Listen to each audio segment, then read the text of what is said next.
Halo, perkenalkan nama saya Kevyanti, saya dari Prodi Psi Digital, merupakan mahasiswa aktif dari Politeknikal Tek Riau. Pertama-tama, hari ini saya akan menjelaskan secara singkat apa itu persediaan, joint product, dan by product. Nah, untuk yang pertama itu ada persediaan.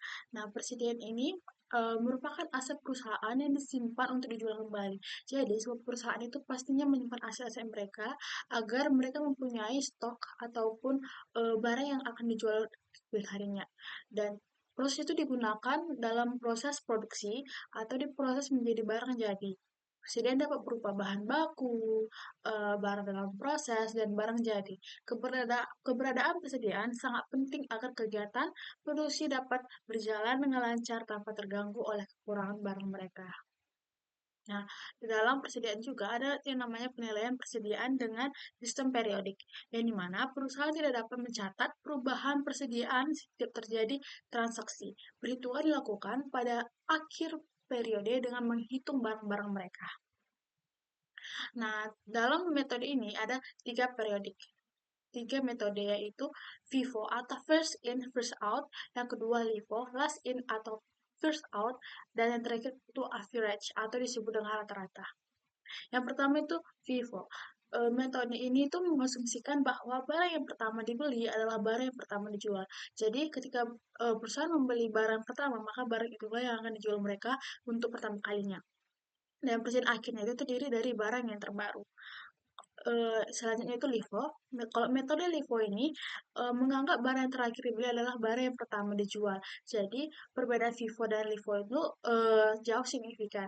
Karena kalau FIFO dia menganggap barang pertama yang dibeli itu adalah barang yang pertama yang akan dijual oleh mereka. Sedangkan LIFO, barang yang mereka terakhir mereka beli merupakan barang yang akan pertama kali mereka jual. Nah, presiden akhirnya itu adalah barang yang lebih lama. Yang kalau average atau rata-rata, metode rata-rata menghitung harga pokok dengan mengambil rata-rata biaya seluruh barang yang tersedia dalam satu periodenya. Nah, dalam penilaian juga ada namanya sistem perpetual, yang dimana berbeda dengan sistem periodik, sistem perpetual ini mencatat persediaan dan harga pokok penjualan setiap kali terjadi transaksi, baik pembelian maupun penjualan.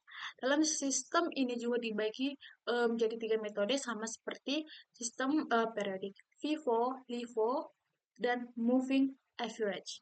Kalau FIFO perpetual itu barang pertama masuk dianggap pertama keluar setiap transaksi. Sedangkan LIFO perpetual merupakan barang terbaru dianggap keluar terlebih dahulu. Sedangkan moving average merupakan harga rata-rata diperbarui setiap kali terjadi pembelian. Nah, kita masuk ke joint product dan by product. Dalam konsep-konsep itu, kalau konsep joint product adalah dua atau lebih produk yang dihasilkan secara bersamaan dan satu proses produksi. Masing-masing produk memiliki nilai jual yang relatif tinggi dan dianggap sebagai produk utama. Contohnya seperti bensin, solar, aftur, yang semuanya berasal dari minyak mentah. Sedangkan konsep byproduct berbeda dengan joint product. Karena apa? Karena byproduct adalah produk sampingan yang muncul dari proses produksi utama. Nilai jualnya jauh lebih rendah dan biasanya bukan fokus utamanya perusahaan. Contohnya, serbuk kayu yang dimana kita dalam proses pembuatan kayu itu ada serbuknya, dari proses pemotongan papan atau molase dari produksi gula. Jadi kalau konsep produk itu merupakan produk bahan sampingan yang muncul dari produksi utama dari produk tersebut. Nah, kita masuk ke menghitung joint cost. Dalam biaya gabungan, joint cost adalah biaya yang dikeluarkan sebelum titik pisah atau disebut dengan split off point, yaitu titik di mana produk dapat dipisahkan atau diidentifikasi sebagai produk yang berbeda. Joint cost tidak dapat ditelusuri ke produk tertentu secara langsung sehingga perlu dialokasikan menggunakan metode tertentu. Metode yang umum digunakan adalah metode nilai jual, metode NRV, dan metode fisik. Nah, ini merupakan contohnya. Misalnya, sebuah perusahaan mengeluarkan biaya hubungan sebesar 60 juta untuk menghasilkan dua produk utama pada titik pisah.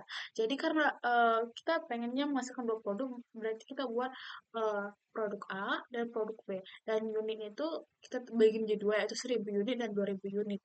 Harga jual per unitnya itu aku buat 40.000 di produk A, 20.000 di produk B. yang dimana kita buat nilai jualnya itu dikali. Jadi 1000 unit dikali 40.000 itu menjadi 40 juta. Lanjut ke produk B, 2000 unit dikali dengan 20.000 menjadi 40 juta. Jadi nilai jualnya itu sekitar mencapai 80 juta. Nah, kita mempunyai dua langkah, yaitu pertama kita hitung proporsinya dulu. Produk A itu 40 juta, dibagi dengan nilai jual itu 80 juta, 40 juta itu dari sini, 80 juta itu dari sini. Nah, itu dibagi menjadi 50%. Sama seperti produk B juga, sorry, produk B juga 40 juta dibagi 80 juta itu sekitar 50%. Nah, langkah yang kedua, kita bisa mengalokasikan joint cost-nya. Total joint cost yang kita inginkan yaitu 60 juta.